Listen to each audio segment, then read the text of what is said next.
ಬಬಲೇಶ್ವರದಲ್ಲಿ ಲಘು ವಿಮಾನ ಪತನವಾದ ನಂತರದಲ್ಲಿ ಆಗಿರತಕ್ಕಂತ ಅನಾಹುತಕ್ಕೆ ಈಗ ರೈತ ಕಂಗಾಲಾಗಿದ್ದಾರೆ.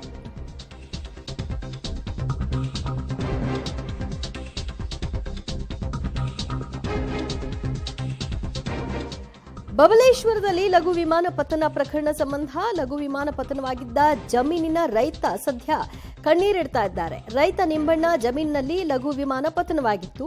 ವಿಮಾನ ಪತನವಾಗಿ 2 ದಿನ ಕಳೆದರೂ ಕೂಡ ಇಲ್ಲಿಯವರೆಗೂ ಅವಶೇಷವನ್ನ ತೆರವುಗೊಳಿಸಿಲ್ಲ ಮತ್ತು ಜಮೀನಿನಲ್ಲಿ ವಿಮಾನ ಬಿದ್ದ ನಂತರ ವಿಪರೀತವಾಗಿ ಇಂಧನ ಸೋರಿಕೆ ಆಗಿದೆ. ಅಲ್ಲಲ್ಲಿ ಇದರ ಪರಿಣಾಮವಾಗಿ 5 ಎಕರೆ ಜಮೀನು ಸಂಪೂರ್ಣವಾಗಿ ನಾಶವಾಗಿದೆ.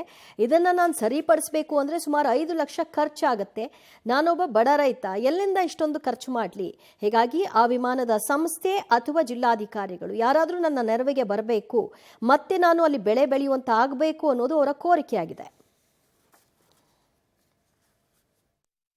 ಚಿತ್ರದುರ್ಗ ಜಿಲ್ಲೆಯ ಬಬಲೇಶ್ವರ ತಾಲೂಕಿನ ಮಂಗಳೂರು ಗ್ರಾಮದ ಹತ್ತಿರ ಏನು ಅಂತಂದರೆ ನಂದ್ಯಪ್ಪ ಅನ್ನೋರ ಒಂದು ಜಮೀನಲ್ಲಿ ನಿನ್ನೆ ಲಘು ವಿಮಾನ, ಒಂದು ಖಾಸಗಿ ವಿಮಾನ ಲ್ಯಾಂಡಿಂಗ್ ಆಗಲಿಕ್ಕೆ ಹೋಗಿ ಒಂದು ಅಪಘಾತ ಸಂಭವಿಸಿದೆ. ಹಾಗಿದ್ರೆ ಇದ್ರ ಬಗ್ಗೆ ಮಾತಾಡಲಿಕ್ಕೆ ಏನು ಜಮೀನು ಮಾಲಕರ ಮೊಟ್ಟಿಗೆ ಇದ್ದ ನಂದ್ಯಪ್ಪ ಅವರು, ನಿಮಗೆ ಮೊದಲನೇದಾಗಿ ಇದು ಯಾವ ರೀತಿ ಆಯಿತು ಘಟನೆ ಆದ ನಂತರ ನೀವು ಬಂದ್ರಿ, ನೀವು ಮನೇಲಿದ್ರೆ ಅಥವಾ ಇಲ್ಲೇ ಜಮೀನಲ್ಲಿ ಕೆಲಸ ಮಾಡ್ತಿದ್ರಿ?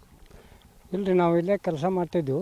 ನಾಗೇನು ಪಗರಾಗ್ರಿ ಬಂದು ಇಲ್ಲಿ ಇಳ್ಕೊತ ಬತ್ರಿ. ಬಂದು ಕೇಸಿ ಹೊಲದ ಕೇಸಿ ಇಲ್ಲಿ ನಮ್ಮ ಹೊಲದಾಗ ಬಿತ್ತರಿ. ಅದು ಬಿದ್ದಿಂದ ಅಂತ ಓಡಿ ಬಂದ್ರಿ. ಇಲ್ಲೆಲ್ಲ ಕಬ್ಬಿನ ಮಂದಿ ನಾವು ಇದ್ದು ಬಂದು ಕೇಸಿ ಅವರು ಸಂರಕ್ಷಣೆ ಮಾಡಿ ಅವ್ರನ್ನ ತೆಗೆದು ಕೇಸಿ ಫೋನ್ ಆಂಬುಲೆನ್ಸ್ ಗಾಡಿಯಾಗ ಕಳಿಸಿದ್ವಿ ಅವ್ರನ್ನ.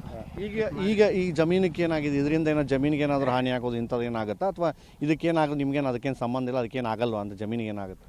ಇಲ್ರಿ, ಜಮೀನಕ್ಕೆ ಮತ್ತು ಅದೀಗ ಅದು ಬಿದ್ದ ಕೇಸಿಗೆ ಮಂದಿ ಅದು ದಟ್ನಿ ಅದು ಎಣ್ಣೆ ಸೋರಿ ಅದು ಇದು ಆಗಿ ಅಲ್ಲಿ ನಮಗೆ ಕಬ್ಬ ಲುಕ್ಸಾನ್ ಆಕತ್ರಿ. ಬಾಡಿ ಹೇಳಂಗಿಲ್ಲ ಅದು. ಹಿಂಗಾಗಿ ಅದು ಯಾವುದೋ ವ್ಯವಸ್ಥೆಗೆ ನಾವು ಮುಂದೆ ಇನ್ನು ಗಳೆ ಹೊಡೆದು ತೆಗೆದು ಮಾಡ್ಬೇಕ್ರಿ ಅದನ್ನು. ಈ ಪ್ರಕಾರ ನಮಗೆ ಲುಕ್ಸಾನ್ ಆಕತ್ರಿ. ಮತ್ತು ಅದಕ್ಕೇನು ನೀವು ಪರಿಹಾರ ಅದಕ್ಕೇನು ಕೊಟ್ಟ ಕೇಸಿ ನೀವು ಏನು ಮಾಡ್ತೀರೋ ಮಾಡಿರಿ. ಅಂದರೆ ಈ ಕಂಪ್ನಿಯವ್ರು ಇದಕ್ಕೆ ಪರಿಹಾರ ಕೊಡಬೇಕು ಅಂತೀರಿ. ಎಷ್ಟು ನಿಮ್ಗೆ ಲಾಸ್ ಆಗ್ತದೆ ಅನಿಸ್ಬೋಲ್ಲ? ಅಂದರೆ ಇದು ಏನೋ ಈಗ ಆಯಿಲ್ ಬಿದ್ದದ ಅಂತೀರಿ, ಅದು ಬಿಟ್ಟಂಥ ಜಾಗ ಅಷ್ಟೇ ಸುಟ್ಟು ಅಲ್ಲಿ ನಿಮಗೆ ಬೆಳೆ ಬರಂಗಲ್ಲ ಅಥವಾ ಏನೋ ಇಡೀ ಇದನ್ನೇ ಅದು ಕ್ರಮೇಣ ಭೂಮಿಯಾಗ ಅದು ಜಕ್ಕೊತ್ತ ಹೋಗತ್ರಿ. ಅದು 1 ಎಕರೆ 2 ಎಕರೆ ತನಕ ಜಗ್ಗಿ ಅದು ನಮ್ಮ ಲುಕ್ಸಾನ್ ಮಾಡ್ತೈತ್ರಿ. ವರ್ಷಕ್ಕೆ ಅದು 2 ಲಕ್ಷ 3 ಲಕ್ಷದ ಉತ್ಪನ್ನ ರೀ ನಮ್ಮದು. ಮತ್ತು ಅಷ್ಟು ಲುಕ್ಸಾನ್ ಆಕೈತಿ ನಮಗೆ ಬೆಳೆ. ಅದ್ರ ಪರಿಹಾರ ಕೊಟ್ಟು ನೀವು ಕಂಪ್ನಿಯವರು